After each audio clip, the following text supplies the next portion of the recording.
Hi guys, இன்னொரு புது வீடியோட வந்திருக்கேன். ராகி உப்புமா செய்கிறது எப்படின்னு சொல்லி பார்க்கலாம். ராகி மாவு வந்து கொஞ்சம் நல்லா ஃபைனாக வந்து ஃப்ரை பண்ணிக்கோங்க. அந்த ஸ்மெல்லு போகிற ரா ஸ்மெல் போகிற வரையும். அப்போ அந்த பாத்திரத்துக்கு வந்து கொஞ்சம் தேவையான சால்ட் போட்டுட்டு இந்த மாவை போட்டுட்டு வந்து ஒரு அந்த ஃப்ரை பண்ணுறதுக்கு முன்னாடி புளி வந்து கொஞ்சம் ஊறி வச்சுக்கோங்க.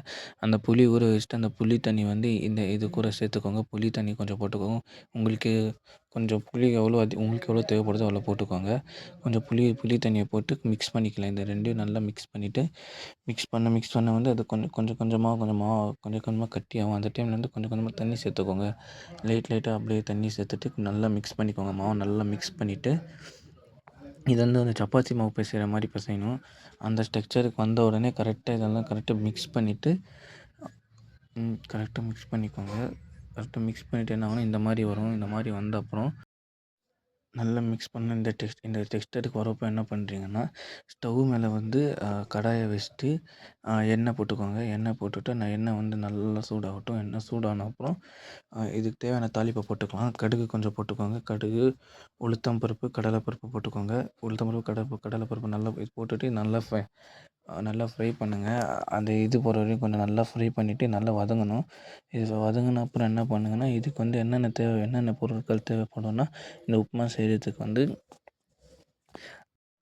உளுத்தம் பருப்பு, கடலை பருப்பெல்லாம் நல்லா வதங்க அப்புறமா என்ன பண்ணுங்கன்னா, காஞ்ச மிளகா வந்து காரத்துக்கு ஏற்ற மாதிரி எடுத்துக்கோங்க. நான் வந்து இங்கே வந்து 4 பேருக்கு செய்கிறோம். அதுக்கு வந்து நான் 15 காஞ்ச மிளகா எடுத்துருக்கேன். அதுக்கப்புறம் வந்து வெங்காயம் போட்டுக்கோங்க. வெங்காயம் போட்டுட்டு இது கூட வந்து வெங்காயம் போட்டுக்கோங்க. வெங்காயம் கூட வந்து கொத்தமல்லி போட்டுக்கோங்க. கொத்தமல்லி, கருவேப்பிலை போட்டுக்கோங்க. இது என்ன ஒன்று நல்லா ஃப்ரை பண்ணுங்கள். அந்த வெங்காயம் ஸ்மெல் போகணும். அந்த ஸ்மெல் போகிற வரையும் நல்லா ஃப்ரை பண்ணுங்கள். அந்த வந்து ஸ்மெல் வந்து நம்மளுக்கு கொஞ்சம் கூட இருக்கக்கூடாது. அந்த ஸ்மெல் போன உடனே கொத்தமல்லி, கருவேப்பிலை அது போட்டுக்கோங்க. அது போட்டு நல்லா மிக்ஸ் பண்ணுங்கள். உங்களுக்கு தேவையான அளவுக்கு உப்பு போட்டுக்கோங்க. உப்பு போட்டோன்னே நம்ம மிக்ஸ் பண்ணி வச்சோம் பார்த்தீங்களா, அந்த ராகி மாவு, புளி தண்ணி அதெல்லாம் போட்டு மிக்ஸ் பண்ணி வச்சோம் பார்த்தீங்களா, அதை வந்து எடுத்து வந்து இந்த இதில் வந்து மிக்ஸ் பண்ணிக்கோங்க. இந்த வெங்காயம் அதெல்லாம் நல்லா ஃப்ரை ஆன உடனே அதில் எடுத்து போட்டுக்கோங்க. போட்டுட்டு நல்லா இது வந்து மிக்ஸ் பண்ணணும்.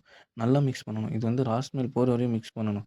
இது வந்து டெக்ஸ்சர் வந்து ப்ரௌனாக மாறும். அந்த ப்ரௌனாக மாற வரையும் நல்லா மிக்ஸ் பண்ணுங்கள். லைட்டாக தண்ணி விட்டுட்டு நல்லா மிக்ஸ் பண்ணுங்கள் கைஸ். இது வந்து கொஞ்சம் இன்னும் ஸ்மெல் இருக்கும். அந்த ஸ்மெல் போகணும். இந்த டெக்ஸ்சருக்கு வரணும். இந்த டெக்ஸ்சருக்கு வந்தோடனே அது வந்து அந்த ராகி மாவு வந்து நல்லா மிக்ஸ் ஆகும். நல்லா ஹெல்த்தியாகவும் இருக்கும். நல்லாவும் சாப்பிடணும். கடைசியில் வந்து தேங்காய் துருவலை போட்டு நல்லா மிக்ஸ் பண்ணிக்கோங்க. மிக்ஸ் பண்ணிவிட்டு இந்த டிஷ்ஷை வந்து என்ஜாய் பண்ணுங்கள். குழந்தைங்களுக்கெல்லாம் விரும்பி சாப்பிடுவாங்க. Thank you guys.